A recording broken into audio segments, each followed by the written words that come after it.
ఎన్నికలకు సిద్ధమన్న బెంగాల్ 15 ఏళ్లుగా అధికారంలో మమతా బెనర్జీ 50 ఏళ్లుగా రెండు పార్టీలదే బెంగాల్లో అధికారం. బెంగాల్ పై కన్నేసిన బీజేపీ. వచ్చే ఏడాది బెంగాల్లో ఎన్నికలు.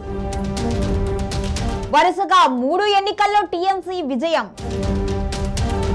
4వసారి విజయంపై టీఎంసీ కన్ను. బెంగాల్ కోటలో పాగా వేసేందుకు బీజేపీ ఎత్తులు. బెంగాల్ రాజకీయాలను పరిశీలిస్తే చిత్ర విచిత్రాలు కనిపిస్తూ ఉంటాయి. దేశమంతా ఒకలా ఉంటే బెంగాల్ ఓటర్ల తీర్పు మాత్రం మరోలా ఉంటుంది. ఓసారి ఏదైనా పార్టీకి అధికారం ఇస్తే వరుసగా ఆ పార్టీని అక్కడి ఓటర్లు గెలిపిస్తూ ఉంటారు. ముఖ్యంగా ఓటు బ్యాంకు రాజకీయాలతోనే ఒకే పార్టీ వరుసగా గెలుస్తూ వస్తుంది అని కొందరు అంటుంటే, ప్రభుత్వంపై నమ్మకంతో ప్రజలు గెలిపిస్తున్నారు అని మరికొందరు అంటున్నారు. ఏదేమైనా దేశ రాజకీయాల్లో బెంగాల్ ఫలితం భిన్నంగానే ఉంటుంది.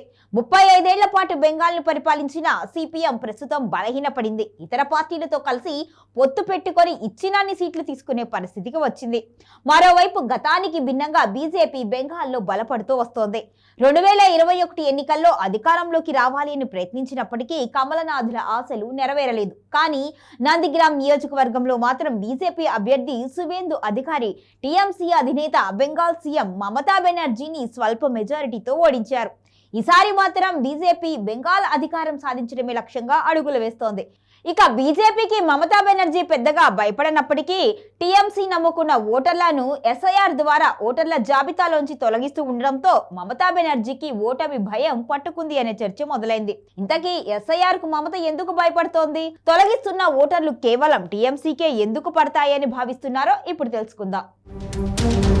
పశ్చిమ బెంగాల్ కు తూర్పున బంగ్లాదేశ్ అతి పొడవైన సరిహద్దును కలిగి ఉంటుంది. బంగ్లాదేశ్ నుంచి ఎక్కువ మంది చొరబాటుదారులు ప్రస్తుతం బెంగాల్లోనే నివాసం ఉంటున్నారు. అనధికారిక లెక్కల ప్రకారం 2 కోట్ల మందికి పైగా బంగ్లాదేశీయులు ఎలాంటి పౌరసత్వం లేకుండా పశ్చిమ బెంగాల్లో నివాసం ఏర్పరచుకున్నారు. వీరిలో చాలా మంది స్థిర నివాసం ఏర్పరచుకుని నివసిస్తున్నారు. వీరిలో చాలా మందికి ఎలాంటి పౌరసత్వము, గుర్తింపు పత్రాలు లేకపోయినా ration card, voter card, Aadhaar card లాంటివి అక్కడ ప్రభుత్వాలు కల్పించాయి. 2011లో తృణమూల్ కాంగ్రెస్ అధికారంలోకి వచ్చిన తరువాత బంగ్లాదేశీ చొరబాటుదారులకు అధిక ప్రాధాన్యత ఇవ్వడంతో పాటు భారత పౌరులకు కల్పించే అన్ని సౌకర్యాలు కల్పిస్తూ వారికి పూర్తి భద్రతగా నిలుస్తోంది.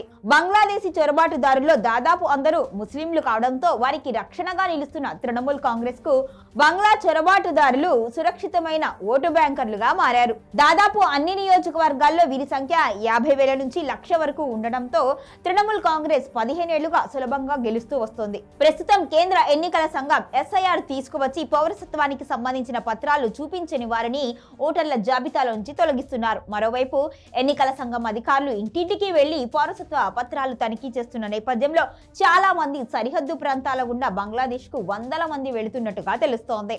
ఇక అక్రమ వలసదారుల ఓట్లు దాదాపు 50 లక్షల నుంచి 1 కోటి వరకు తొలగించవచ్చు అనే అంచనాతో మమతా బెనర్జీ తీవ్ర ఆందోళన చెందుతున్నట్టుగా తెలుస్తోంది. బీహార్లో ఎస్ఐఆర్ ద్వారా 1,00,000 మంది అక్రమ వలసదారులు, చొరబాటుదారుల ఓట్లను తొలగించిన విషయం తెలిసిందే. తాజాగా బెంగాల్లో ఈ ప్రక్రియ కొనసాగుతోంది. బెంగాల్లో ప్రస్తుతం బీజేపీ బలం పుంజుకుంది. తృణమూల్ కాంగ్రెస్ కు ప్రత్యామ్నాయంగా తాము మాత్రమే అనేలా ఎదిగింది. కాంగ్రెస్, వామపక్షాలు బలహీనపడ్డాయి. మరోవైపు చొరబాటుదారుల ఓట్లను తొలగిస్తే తప్పకుండా బీజేపీకి గెలుపు అవకాశాలు మెరుగుపడతాయని తృణమూల్ కాంగ్రెస్ భావిస్తోంది. సుప్రీంకోర్టు సైతం ఎస్ఐఆర్ కు అభ్యంతరం తెలపకపోవడంతో మమతా బెనర్జీకి ఓటమి భయం పట్టుకుంది అనే ప్రచారం జరుగుతోంది.